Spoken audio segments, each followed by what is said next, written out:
كارن امرزانه رد كيني رشوه كيني دعوه لحكومتي ارين كي سيتي شرطات كيباب الجنوبي مسوسكاني خلف كردستان اولوكي تغاوزات وتوزين الروجات قايل الجنوبي بفجان الشهيد رؤوس كان الرئيس كردستان هذا الرقاوة بسيانجك الجيرة تاوانا كي تريد وضابة رشوه بكريتو تريد وضابة الجيد سكت دوانه ورشوه حزبي زعمت شيشاني كردستان نجمي بارز غاية ميري عزبي شوي عراق حزبي يبدكني كردستان شعية كردستان يكان نجمي على نشاري وميري الإخراري روشو كومنيست إخراري يشوتي خلاتي كومنيست مكركاري سرنجي كركار آلاي شورش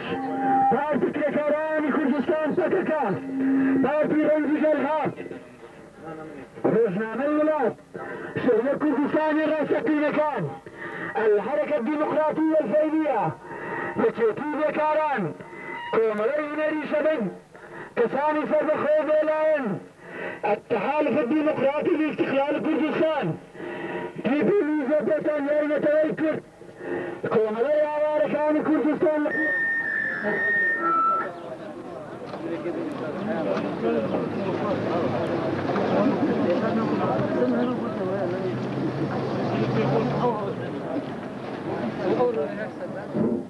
بجمهورية بإخواني كل كامل وتشكل آزادي غنائي سيد السوشيالية بصحة بيان 1993 أنتاني كوميتي غابرات الإخلال تكوشاني عن زرار كردستان هذا رئيس كامل بدفتي فتري بجمالي آزادي ديمقراطي لدوار شهيد كلا أو تاوانا بكاتب الجنة رجال الرجال بتوازيت هرجة تاواني تكري من بابة الرشوة سويد ودرجة بتتواني الصوغي بزد المعاصي أنصر تاوانيدا بهندان تشر كدود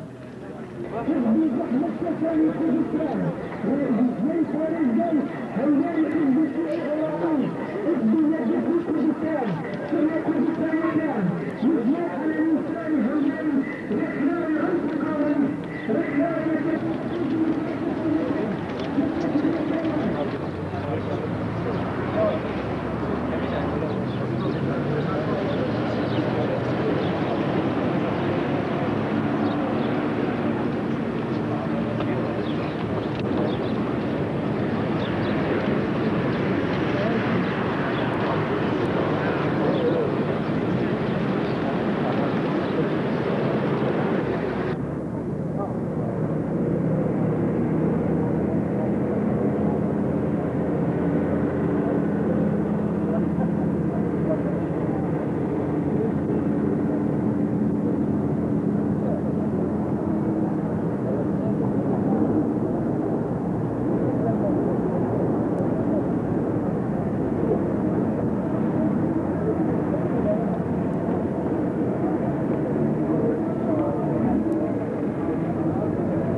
بجمهورية آزادي خارجي كردستان برلمان حكومة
برلمانی کردستان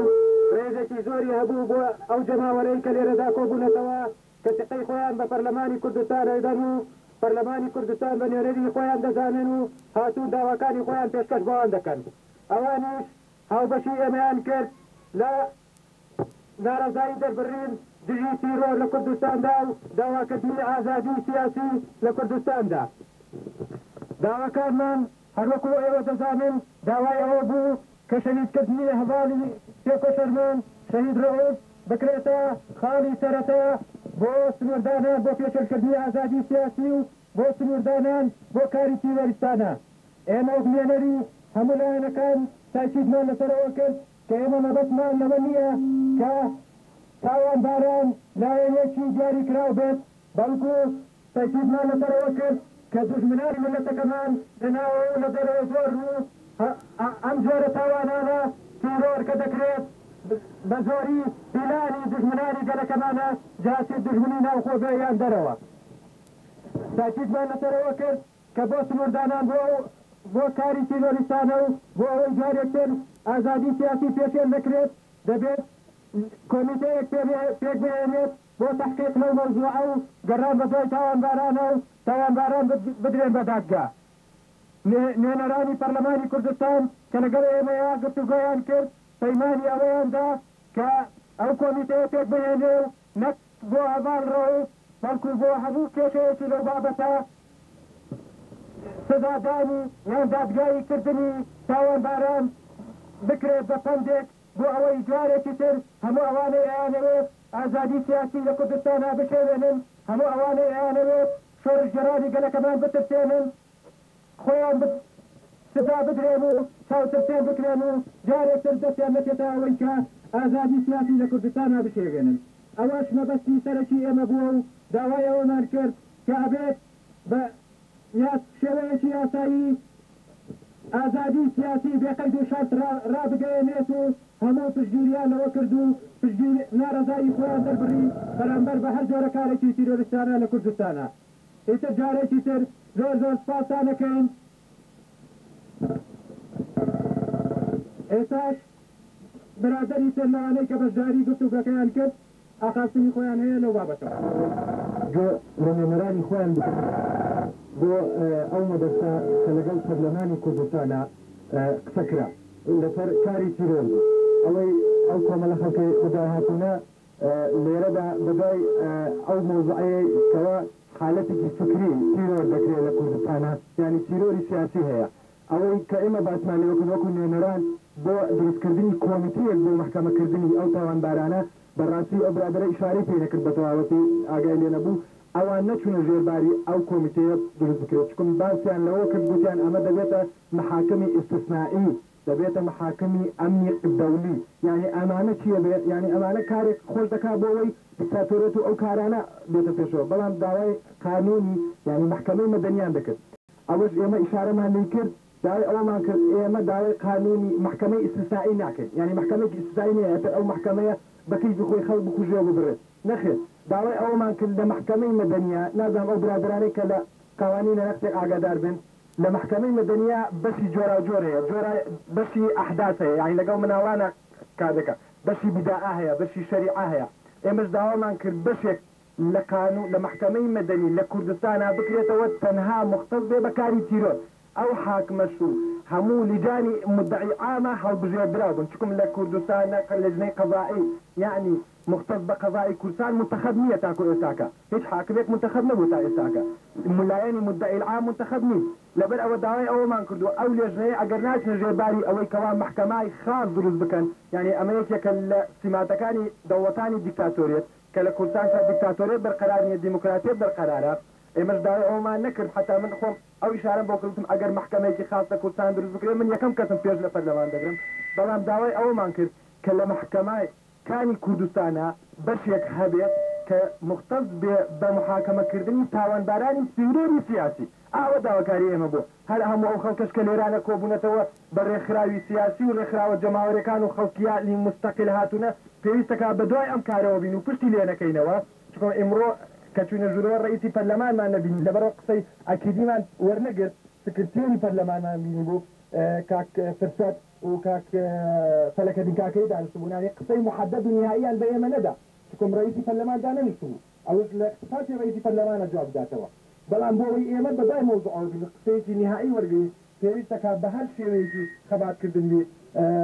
کۆکردنەوەی ئیمزا بێ کۆکردنەوەی نوێنەرانی ئێستا هەموو ڕێکخراوەکان کە لێرانە ئامادە بوون ئەوانی بەڵازان بۆکەی بۆ دووبارە پەیوەست بوونەوە بەم حرەکەتە داوای ئەوە بکرێت کە ئەو لێژنەیە پێک بێت نەک لە خلال محاکمی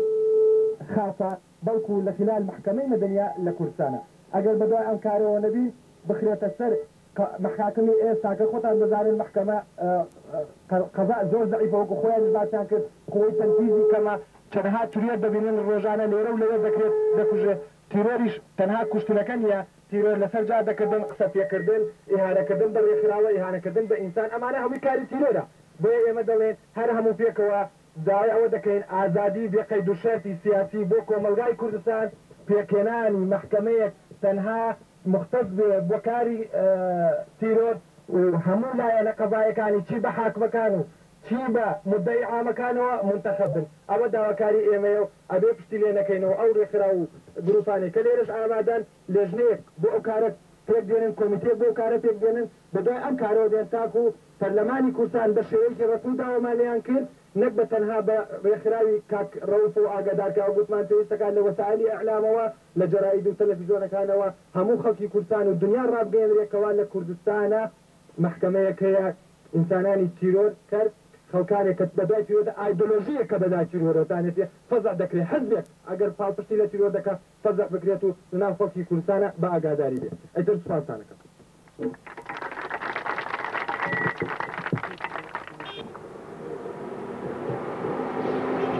شهید بوونا ڕەوف شهید بوونا دژی گل کردستان سرخوبون آزادی گل کردستانه evro başvuru Kurdistan'ı gelme jubal serhukun azadi khudil şehit Rauf derket hatta ki khud nişandır ki da diyar kirin harama Kurdistan'a hatta ni demek ki öyleyse harama Kurdistan'ı bersive ki bire şehit buna şehit Rauf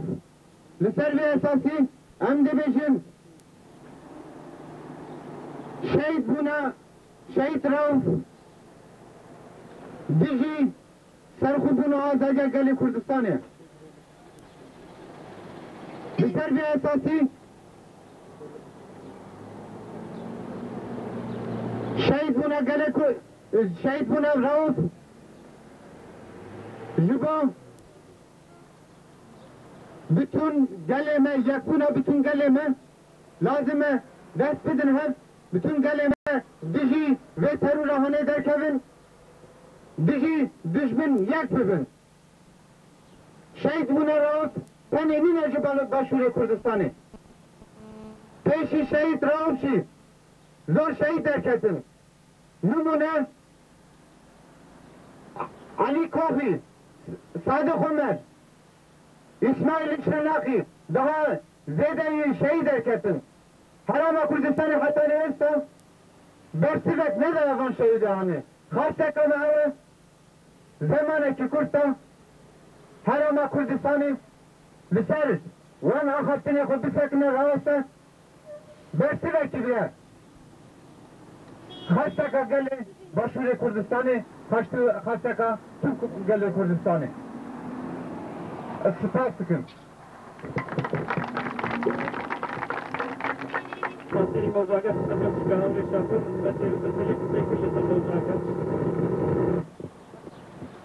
Amayelere işaret edeyim. Aviş bu hamulaya kuruşuna ka داتبازنی آزادی به قید و شرط سیاسی لەلایەن جەماوەرەوە ئەکرێت کە ئێستا ئێمە توینە ژوورەوە ئیتر نەتیجەکانی باسی کردگە شاپۆر کە تا چه حەدێک نەتیجەیەکی مثبەت و معلومی نەیە بەدەستی ئێمە من لێرە تاکی فقط لەوەکەم کە پێویستە هەرچی لایەنی سیاسی هەرچی ئەفراد هەرچی لایەنگرانی ئازادی سیاسی دەست بەجێ ئیعلانی کۆمیتەیەکی مثبەت و دائمی بکەن بۆ دیفاع لە ئازادی سیاسی و قەید و شەرط ئەوەش ئەکرێ بۆ دیاریکردنی پرۆگرامی خۆی و بەسیجکردنی جەماوەر بۆ تحقیقی ئەم قەزیە چونکە لێرەدا بەڕاستی مەسەلەی تیرۆر بۆتە شتێکی ڕۆژانە تا ئێستاش واقعاً پەرلەمانی کوردی و حکوومەتی هەرێمی کوردستان یەک لایەنی دەستنیشان نەکردووە کە بە دوای تیرۆرەوەیە تا ئێستا چەنەها خەڵکی سیاسی خەڵکی بێلایەن کە بوونەتە زەحیەی تیرۆری سیاسی و ئەمانە تا ئێستا هیچ لایەنێک کە مەحکومە هیچ لایەنێک کە متهمە بە تیرۆری سیاسی پەرلەمان هەوڵی بوو نەداوە دیاری بکرێ و ئەمانە پێویستە خودی جەماوەر و لایەنە سیاسیەکان و ئازادی خوازەکان ئەو هەوڵە بدەن و کومیتەی خۆیان تاقە ڕێگایەکە بە نەزەری ئێمە کە بتوانێت ئەم مەوزوعە دیاریکە کە بتوانێت ئازادی سیاسی بێ قەید و شەرط و زەمانەتی حیاتی هەرچی خەڵکی سیاسی و مرۆڤانی ترە کە بە دوای ئازادیوەن تامینی کا و زەمانەتیان بکە و بپارێزێ ئیتر سوپاس